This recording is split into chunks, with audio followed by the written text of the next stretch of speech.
Welcome back to my channel. And yes, it is hot outside. It's August 11th. I thought the heat would have subsided just a little bit. No, it has not. The drought is still here. Not much rain. It's a heat wave.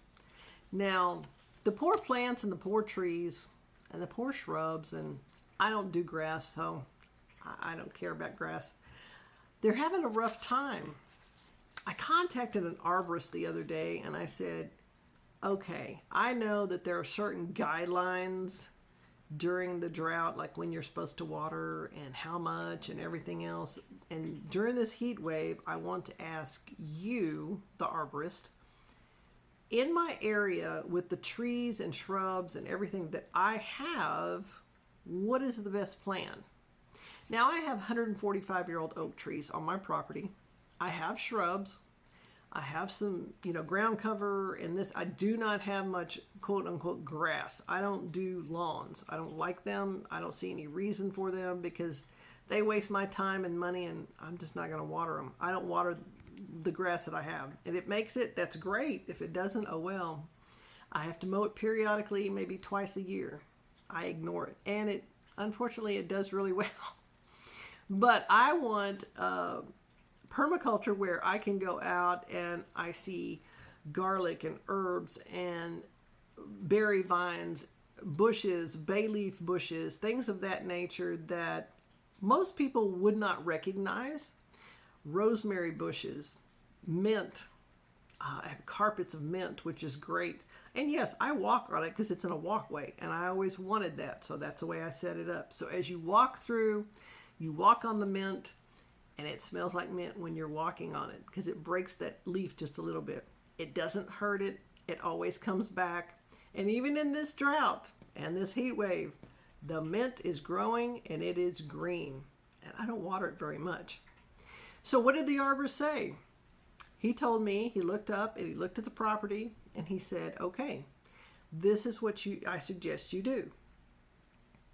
In the morning between 6 a.m. and 8:30, if you want to water that long, he said, put the sprinkler, or you can hand water, put the sprinkler on, and I do not have a sprinkler system. Put the sprinkler on for about 2.5 hours if you want to water that long. If not, at least 1 hour, and it doesn't need to be full blast.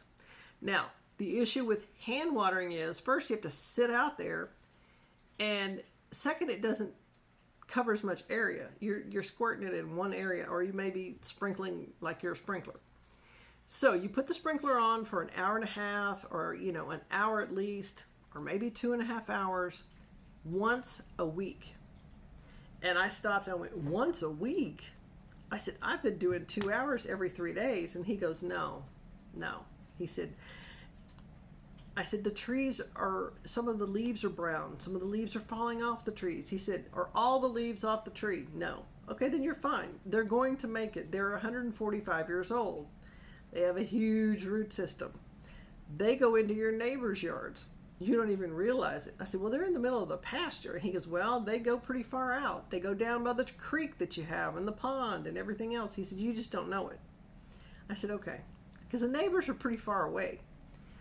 I said, okay, well, what about the ground covers and things of that nature? He said, once a week, at least an hour. That means you're watering deep and you rotate. So you start at one area of your property and you make a big circle, and by the time you get around, it's time to water the other areas.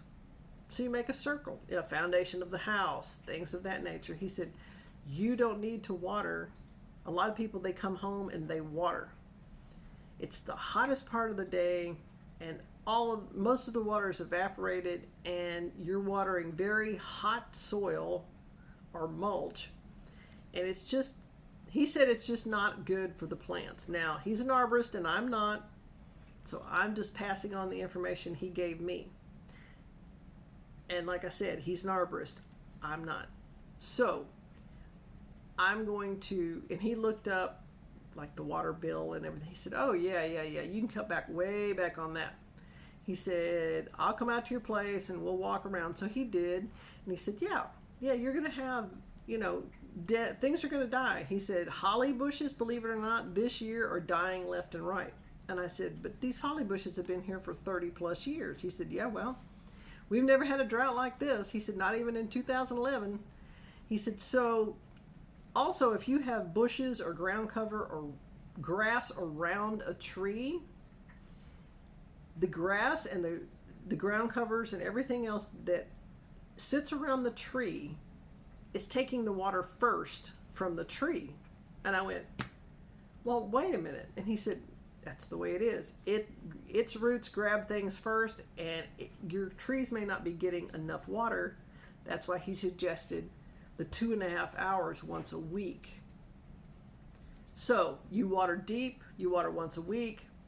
Please call your local arborist, or if you're an arborist, figure out what's best for your property and go by those guidelines, because this is not advice from me. I'm just passing on information that he suggested for my property. So look up, if you're in a drought or in a heat wave, how to water, when to water. If you're in the city, follow their guidelines, the time. Maybe you're on this is your day to water. Maybe this is your, if you're odd address, or you can water 2 times a week or 3 times a week or once a week. So follow all those guidelines. I appreciate you stopping by when we're talking about drought and the heat wave.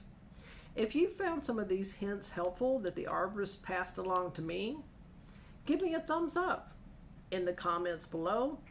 Let the viewers know and let me know how you water your plants, how you water your trees. What type of trees do you have? Do you have fruit trees? Just share that information so someone that has fruit trees or nut trees, they might be able to use that information also.